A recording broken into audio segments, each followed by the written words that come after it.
Ini ada yang komen seperti ini ya.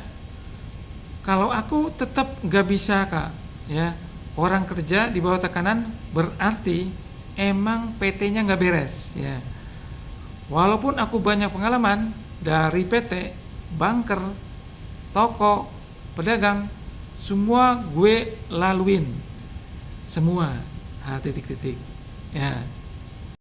Nah ini sedikit pendapat dari saya, ya. Kenapa HRD itu bertanya seperti itu? Apa sih maksudnya? Nah, pengen tahu maksudnya? Nah, ini kira-kira ya.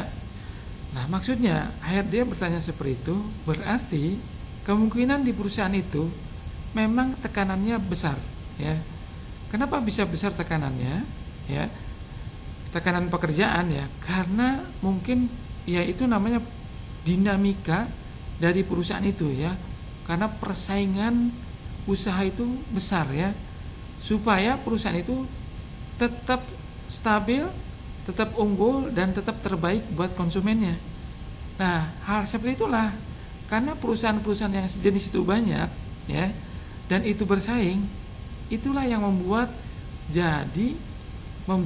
bekerja di dalam juga penuh persaingan dan penuh tekanan, ya, karena semuanya tuntutan, ya, tuntutan. Kira-kira seperti itu. Nah, yang berikutnya dari HRD itu ingin melihat kita itu kira-kira bisa mengelola stres apa tidak dengan adanya produksi yang deadline, ya, terus permasalahan-permasalahan kualitas, juga senggolan-senggolan dengan teman sejawat atau dengan atasan, ya. Nah, masalah-masalah itu yang timbul yang kita rasakan di perusahaan itu sering terjadi, ya, barang yang kurang, terus pengiriman barang yang telat atau datang barang juga yang telat gitu. Nah, itu bisa menimbulkan masalah ya. Nah, dengan itulah HRD ingin melihat apakah kita itu bisa bekerja secara profesional apa tidak. Nah, ini yang berikutnya adalah fleksibilitas dan ketahanan mental ya. Nah, pada saat dengan perubahan pekerjaan atau perubahan order ya atau perubahan PO, nah itu kan bisa menyebabkan terjadinya ketidakstabilan dalam produksi dan dalam pekerjaan kita tuh, yang menuntut kita untuk berubah, untuk melakukan sesuatu perubahan yang tidak kita inginkan tapi itu terjadi. Nah, apakah dengan kejadian itu kita ingin menyerah atau mencari solusi?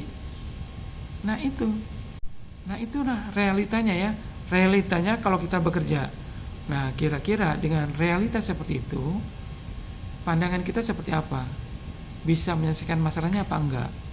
Nah, kalau itu sesuai dengan jenis pekerjaan di perusahaan itu dan kita bisa mengatasi bekerja dalam tekanan tadi, nah berarti kita cocok di perusahaan itu.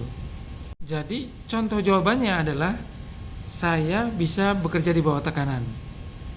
Karena di perusahaan sebelumnya saya juga suka bekerja dengan jadwal produksi yang deadline ya, dengan berbanyak masalah-masalah kualitas, dengan juga masalah-masalah dengan atasan, bawahan, atau juga teman sejawat.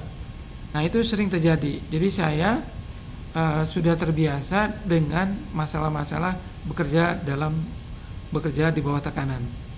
Ya, contohnya misalkan pada saat kita sedang mengerjakan sesuatu, ya, ada timbul atau ada perintah dari atasan untuk mengerjakan laporan atau check sheet atau yang lainnya.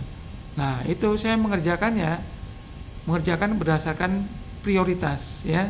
Prioritas mana yang harus saya kerjakan duluan dan juga melalui arahan dari atasan. Kalau saya nggak bisa, saya minta arahan dari atasan mana yang harus saya lakukan lebih dulu.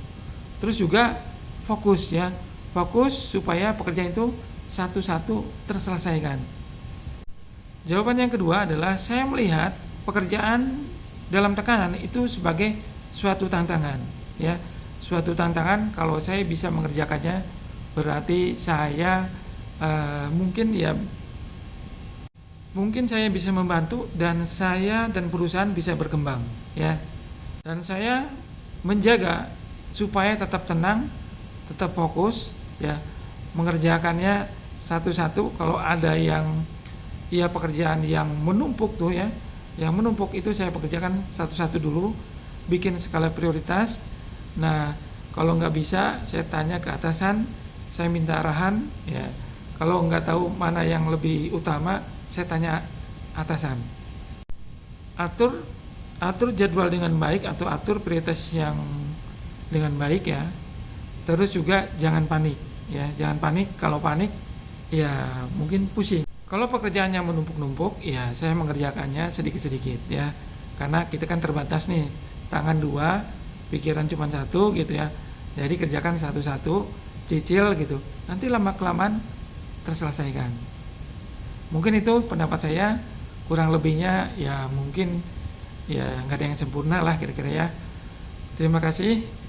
Mudah-mudahan bisa menjadikan ini sebagai pegangan ya. Semoga sukses.